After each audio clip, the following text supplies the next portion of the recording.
We're learning more about what the decision will mean for abortion in Michigan. News 8's Kyle Mitchell is hearing from legal experts and the Attorney General. Kyle?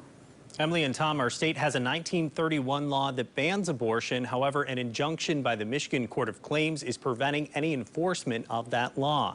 A legal expert on constitutional law says there are several pending court cases regarding abortion in Michigan, including the one brought by the governor. Michigan Attorney General Dana Nessel says she will not enforce the decision. She writes in a statement, quote, "As I've repeatedly made clear, I will not use the resources of the Attorney General's office to enforce an unconstitutional law that will allow the state into our bedrooms and doctor's appointments, interfering with our fundamental reproductive rights. As long as I am in office, I will not prosecute women, girls, or their doctors for seeking or providing abortion services, nor will my staff seek licensure discipline against medical professionals who safely perform these procedures." The CMU expert we spoke with says what happens next is ultimately up to the state court system. It's not really up to her. She can kind of give that direction, but it's going to be up to county prosecutors whether or not they enforce that. So she can certainly give direction to them, and she can make sure the state government itself doesn't enforce it, but it's going to be up to cities and counties if they want to enforce the law, if in fact that injunction is overturned. We will hear more from Attorney General Dana Nessel this afternoon. Emily?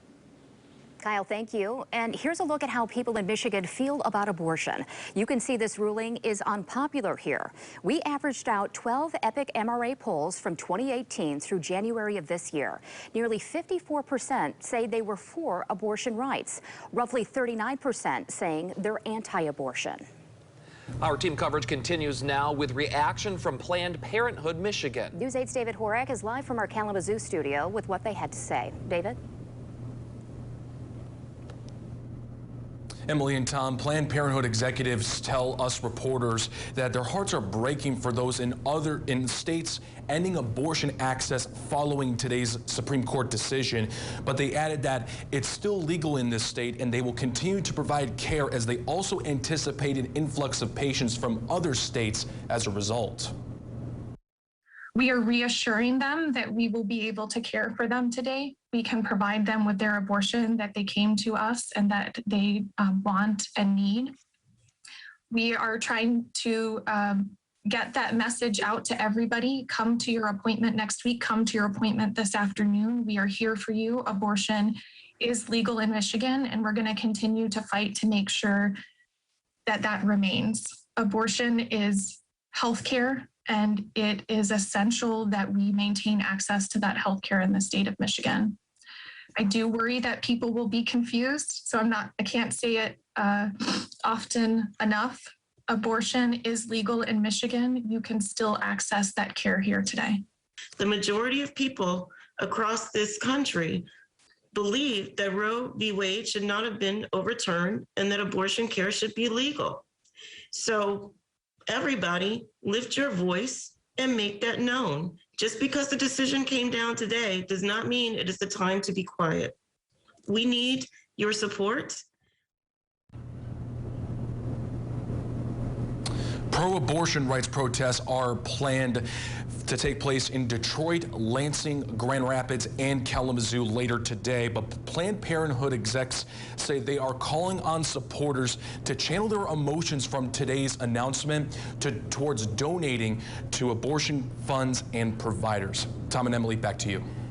David, thank you. Getting Roe v. Wade overturned has been a long fight for anti-abortion groups. News 8's Megan Bunchman is in the newsroom now with reaction from them today. Megan? Within the past hour, I've talked with both the Catholic Diocese of Grand Rapids and the Right to Life of Michigan offices, both of which have waited decades for this day to come. We hope that people will receive this decision with peace, and if they are upset, that they can take it through the legal systems and through the courts if they would like it to change. We've been working for 49 years to show that life from conception to natural death is valued. And we know that Today is the day we've been waiting for and hoping for and praying for. But again, the Catholic Church has been doing pro-life work since its beginning, and nothing changes in our work after today's ruling. We have many pregnancy resource centers, we have baby and toddler pantries, we have child safety classes, parenting safety classes through Catholic Charities West Michigan, and we work closely with the pregnancy resource centers in town. So again, for any woman who's unsure of what today might bring and who may be facing an unexpected or unwanted pregnancy, we are here for you. We will walk beside you, and we want to help you not only before and during, but after your child is born as well. Now, the diocese has added a couple of security guards to their night shift to make sure all of their employees remain safe, and the Right to Life of Michigan offices both in Grand Rapids and Lansing closed earlier today following this morning's decision. Emily. Megan, thank you. We want to bring in political reporter Rick Albin now. Rick, what reactions are you getting so far? Well, the reaction from lawmakers and elected officials is coming in rapidly and predictably to the Supreme Court decision. Just moments ago, we heard from Governor Gretchen Whitmer speaking live with NBC's Lester Holt. My current legislature has already introduced bills to criminalize doctors and nurses and put them in jail for 10 years.